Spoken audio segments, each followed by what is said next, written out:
연습실의 찬송가 세 번째 이야기 시간입니다. 설날이라는 귀한 명절을 이제 맞았는데요. 명절을 통해서 다시 한번 가족과 이웃 또 하나님을 돌아보는 기쁨의 시간이 되었으면 좋겠습니다. 요즘은 또 봄이 서서히 다가오려니 독감과 감기 몸살이 심해지는 시즌인데요. 저도 최근에 일주일 동안 감기 몸살로 앓아누워서 엄청 힘들었거든요. 찬송가 이야기 듣고 계시는 모든 분들께서 항상 밥 끼니 챙겨 드시고 비타민C 꼭 드셔서 건강하여 더욱더 하나님을 잘 섬길 수 있기를 기도합니다. 오늘의 찬송가 이야기는 모두가 잘 아는 저 높은 곳을 향하여로 시작하겠는데요. 짧지만 간략하게 찬송가 해설을 나누자면 이 찬송은 1898년 오트만 목사님께서 작사하셨습니다. 오트만 목사님은 미국 하버스트 아카데미와 뉴저지 대학에서 수학하였고 19세 때 회심한 후 목사 안수를 받으셨습니다. 평생 5천여 편 이상의 찬송시를 썼는데 이 찬송시는 빌립보서 3장 14절 말씀을 기초하고 있습니다. 이 곡의 작곡자는 미국의 복음 찬송 작가 가브리엘 작곡자로서 총 8천여 편의 성가곡을 작곡하였습니다. 저는 개인적으로 저 높은 곳을 향하여 찬송가를 참 좋아하는데요. 물론 교회에서 많이 불려왔던 찬송가이지만 특별히 저에게 각인되었던 때가 있었는데요. 바로 제가 10대 때 즐겨보았던 CGN TV 애니메이션 1907년 믿음의 사람들의 주기철 목사님 편을 보면서 저 높은 곳을 향하여 찬송가를 들으며 더 사모하게 되었어요. CGN TV 홈페이지나 유튜브에 1907년 믿음의 사람들을 쳐보면 수많은 에피소드가 있는데요. 정말로 도움이 많이 되는 영상들입니다. 제가 이렇게 적극 추천하는 이유는요. 힘들고 어려운 청소년 시기 때 제가 한 줄기 빛처럼 접했던 것이 CGN TV의 1907년 믿음의 사람들이기 때문이에요. 지난번 찬송가 두 번째 이야기에 말씀드린 것처럼 저는 10살 때 미국으로 이민을 오게 되었는데요. 이민을 오고 나서 많은 어려움 속에서 청소년 시기를 들어서니 미국에 사는 한국인의 정체성도 서서히 사라지는 듯 했고 믿음의 신앙도 세상 속의 가치관에 의해 희미해지는 듯 했습니다. 그러나 정말로 감사하게도 믿음의 가정 안에서 자라면서 크리스천 선교 방송 CGN TV를 알게 되었고 그 와중에 애니메이션 만화로 만들어진 1907년 믿음의 사람들을 보면서 제 인생의 터닝 포인트를 가져다 주었어요.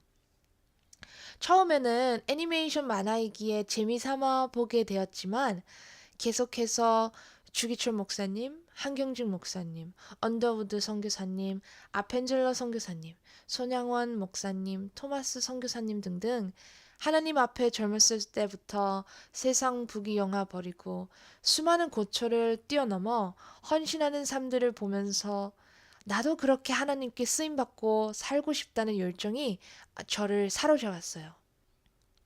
미국에 살면서도 한국인의 자부심을 가지게 되었고 희생적인 크리스천 마인드로 복음 선교를 통해 사회에 기여하는 사람으로 성장해야 한다는 비전을 품어서 지금은 귀한 청년으로 성장해 음악 교육 사역으로 하나님의 영광을 위해 헌신하고 있답니다. 찬송가 이야기를 하면서 귀한 목사님들을 많이 이야기하였는데요. 요번에 제가 존경하는 목사님으로 소개할 분은 미국 LA의 커널스톤 교회를 목회하고 계시는 이종용 목사님이십니다. 이종용 목사님을 알게 된 계기는 원래 제가 하영조 목사님을 존경하기에 많은 설교와 인터뷰를 듣고 있는 가운데 옛날에 이종용 목사님께서 하신 코널스톤 아워이라고 하는 토크쇼에서 하영조 목사님과 함께한 인터뷰 영상을 유튜브에서 봤는데 정말로 좋아서 그때부터 알게 되었어요. 그래서 그 후 저는 유튜브에서 여러 이종용 목사님의 인터뷰와 간증들을 보고 참 귀한 목사님을 알게 되어서 정말로 기뻤어요. 저는 20대라서 별로 잘 알지는 못했는데 간증을 듣고 보니 70년대 중반 때 굉장히 유명한 빅히트 가수이셨더라고요. 너 바보처럼 살았군요. 겨울아이 곡들로 유명 가수이셨지만 대마초 사건으로 서대문 구치소에 들어가게 돼서 그때 정말로 하나님을 온전히 헌신하게 되어 목사님이 되셨다고 들으면서 하나님의 역사하심은 참 놀랍다는 것을 느끼게 되었어요. 그리고 제가 더 이종용 목사님을 존경하게 된 이유는 그분의 삶과 설교 말씀이었어요. 귀한 목사님을 알게 되어 코너스톤 교회 설교도 계속 듣는 가운데 큐티는 지식이 아니라 하나님의 양식인 말씀과 기도이고 큐티는 하나님과 나와의 깊은 관계에서 성령 충만해지기 위해서는 반드시 말씀으로 큐티해야 한다는 깊은 도전을 주셨기 때문입니다. 저는 말씀을 듣고 행동으로 바로 옮기는 스타일이기 때문에 큐티를 체계적으로 시작해서 지금까지 계속해서 큐티와 말씀 묵상 중심의 삶을 살고 있는데 정말로 말씀에 은혜 받고 삶에서 하나님의 크신 역사를 체험할 수 있었습니다. 그렇게 저는 말씀으로 힘있는 삶을 살 수 있도록 원동력을 불어넣어 주신 이종용 목사님을 참 존경합니다. 개인적으로는 저는 이종용 목사님을 현재 만나본 적이 없지만 언젠가는 페이스 투 페이스로 만나 감사함을 표현할 수 있는 그날을 고대하며 우리 찬송가 이야기를 듣는 모든 분들도 큐티를 통해 축복의 말씀을 삶의 능력으로 나타내시길 열심히 기도하겠습니다. 다음 찬송가 이야기에는 어떻게 EJ 찬양 연습실이 시작되었고 지금까지 계속 해오고 있는지 재미있게 말씀드리려 하니 다음 이야기도 기대해 주세요. 마지막으로 이 찬송가의 말씀의 기초가 된 빌립보서 3장 14절로 기도하는 시간으로 마무리할 텐데요. 바로 그 성경 말씀은 표대를 향하여 그리스도 예수 안에서 하나님이 위에서 부르신 부름의 상을 위하여 달려가노라 입니다. 그럼 함께 말씀으로 기도해 볼게요. 하나님 아버지, 우리의 기도를 항상 들어주심에 감사합니다. 날마다 힘들고 지친 이 세상을 살 때 우리의 눈을 열어 주님의 나라를 우리의 표대로 삼게 해주셔서 천국 소망으로 하루하루 강한 믿음으로 살게 해주세요.